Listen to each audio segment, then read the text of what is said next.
abina sali po mulingani tanga masolo boucle nzoto ya ndeko na biso papa na biso koko na biso maréchal Mobutu ekozala likanisi moko malamu. D'ailleurs ça c'est notre souhait. Soki tata mokonzi akosala eloko wana et que à permettre nzoto ya maréchal Mobutu elongwa esika ezali eye awa avec des honneurs digne à son nom. Vraiment ekozala esengo makasi pona biso ba mongo en particulier et pona ba congolais d'une façon générale. Pourquoi? Puisque maréchal a marqué l'histoire dans ce pays et cette histoire ne peut pas être effacée.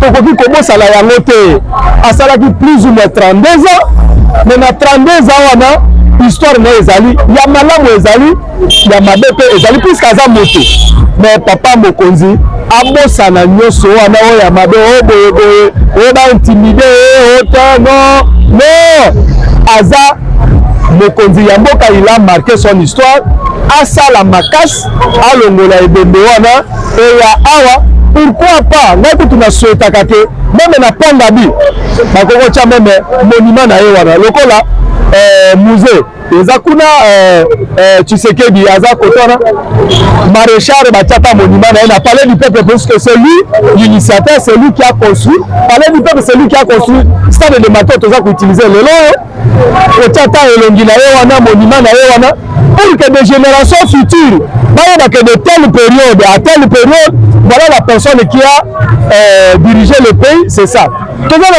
Kasavubu soko ke na Kimpanza okokuta Kasavubu azana apesi le sako matotozo le kamukomuso na le kana bande komuso binono voilà le président qui a régné de telle date à telle date. Mais pourquoi pas Mobutu? Pourquoi pas Mobutu? Pourquoi pas Mobutu? Ekozala esengo makasi, ekozala vraiment esengo makasi et puis ezali souhait ya ba Congolais et je ne crois pas qu'il y a un Congolais qui est Congolais vraiment de père et de mère qui peut nier ou bien koki koboya likaniso na ya tata mokonzi pona koyela ndoto ya papa maréchal tolela ye to se souvenir na ye na esengo ekozala malamu mingi vraiment na kosepela pe bato nyonso bakosepa mpona yango. Bana ya bwele basepeli na likanisi oyo ya papa mokonzi ye moko papa Félix Antoine Tshisekedi penza awa ebembe ya ancien président Mobutu Rwadi Zaire ezonga awa na RDC bakunda ye awa yango association abibo basepeli mingi basali kudu feti pona kokumisa président na bango Antoine pona kokumisa président na bango Félix Antoine Tshisekedi vraiment na oyo azosala pona bango yango basalaki feti monene kolia komela awa kutu balangwe na bango déjà avant ebembe eya awa na Kinshasa boyoka ndenge balobi boye pe bapesi discours ndenge kaka ezalaka epai ya président boyoka kaka ndenge ezalaka penza bapesi longonia epai ya ye moko président de la République Félix Antoine Tshisekedi vraiment ndenge kaka azali koyesa ebembe ya ancien président Mobutu awawa bakunda ye awa na RDC précisément na Kinshasa bolanda.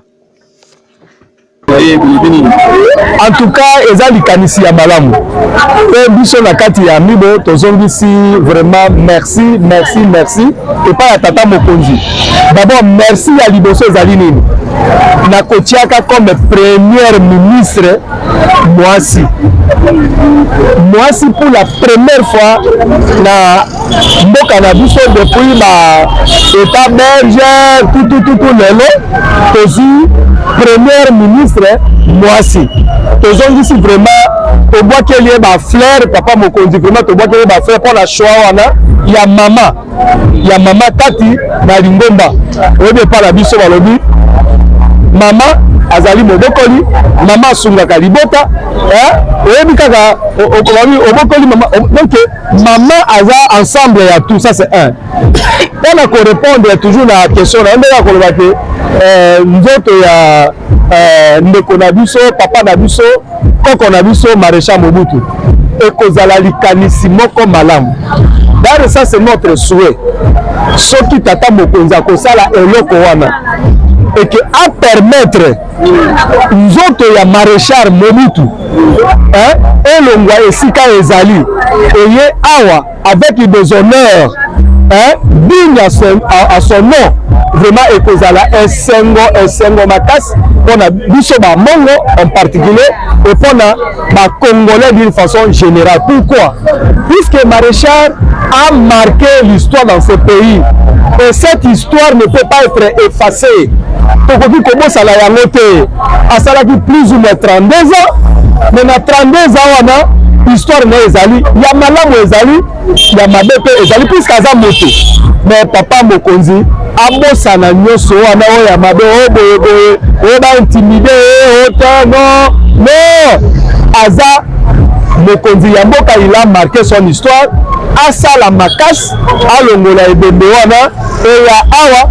Pourquoi pas ngai tunasuetaka ke meme na Pangabi bakoko tia meme monument na ye wana lokola musée eza kuna Tshisekedi aza kotona maréchal batiaka monument na ye na palais du peuple parce que c'est lui l'initiateur, c'est lui qui a construit palais du peuple, c'est lui qui a construit stade de Mato toza koutiliser lelo kotiata elongi na ye wana monument na ye wana pour que des générations futures bayeba que de telle période à telle période voilà la personne qui a dirigé le pays, c'est ça.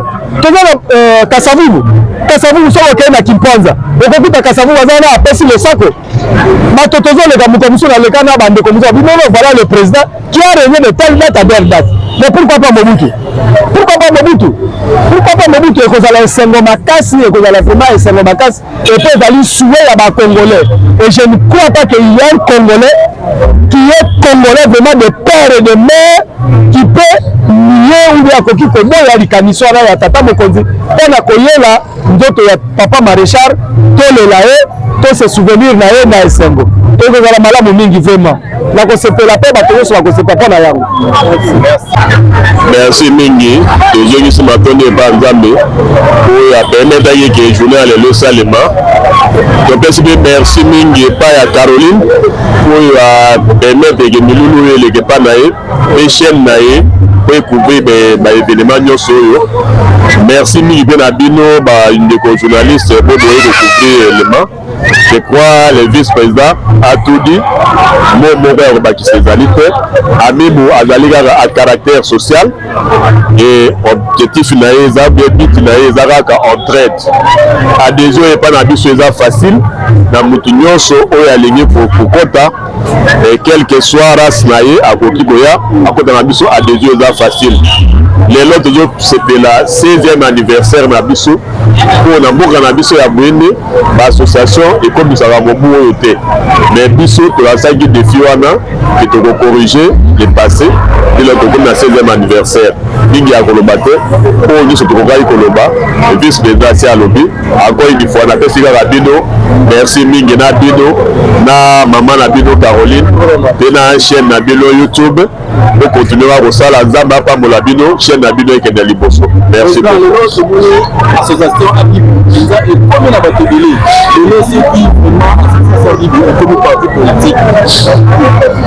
Non, na ko répondre yo na mokose non, puisque Amibo aza toujours apolitique. Toza une asbel, toza une association et tolingaka penza kokosa politique na Amibo te. Mais rien n'empêche na ndeko moko ya Amibo oyo alingi kosala politique, Amibo toko soutenir ye. Mais biso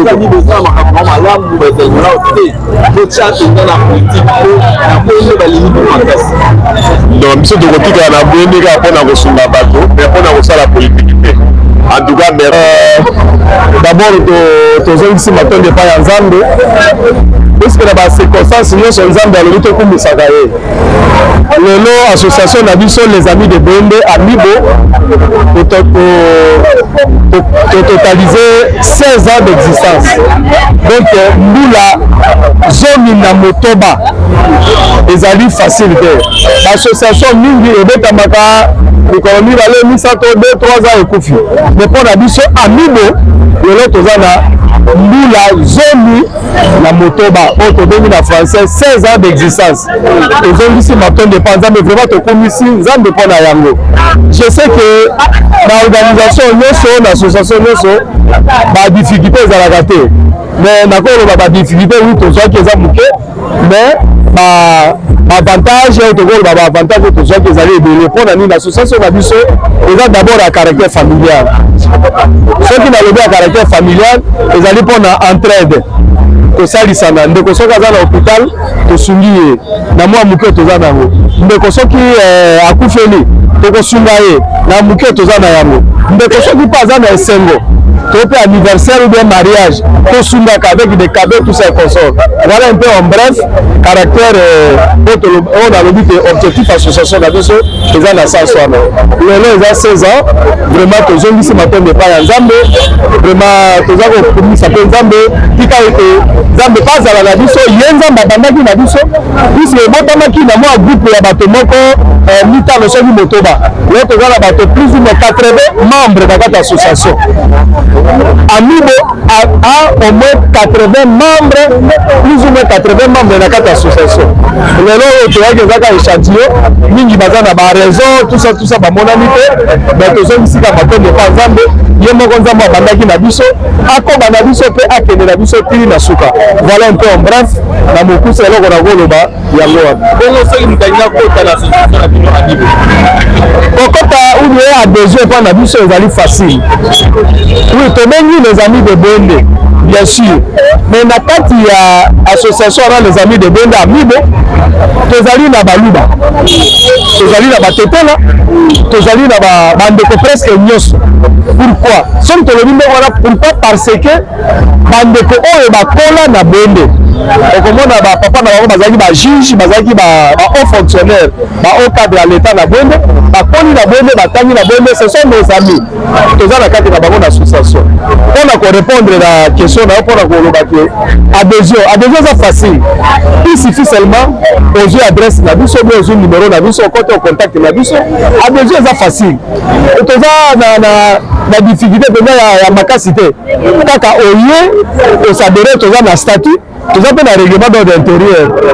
On se conformer dans le règlement de biso, dans le statut de biso, et puis c'est tout. Tu acheminer zela moko, na ba pasi, tout comme na bisengo. Voilà un peu, c'est ça. On a évité ça aux gens mutuba mususu. Le chef de l'État, président Tshisekedi Mingi, Alimi et Bembe, Ayemoko, Yemei Mokutu, Ezonga, Benza le temps que vinu, en tout cas, ezali kanisi ya malamu. Et biso na kati ya Amibo, tozongisi vraiment merci. Et pas ya tata mokonzi. D'abord, merci à liboso ezali nini. Na kotiaka comme premier ministre Mwasi pour la première fois na mboka na biso depuis ba état belge tout lelo tozi premier ministre Mwasi.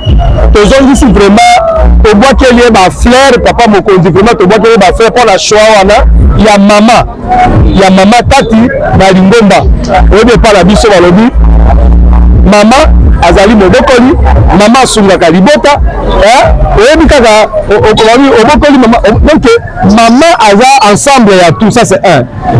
On a ko répondre toujours na question na ndeka koloba ke nzoto ya ndeko na biso papa na biso koko na biso maréchal Mobutu ekozala likanisi moko malamu. D'ailleurs ça c'est notre souhait.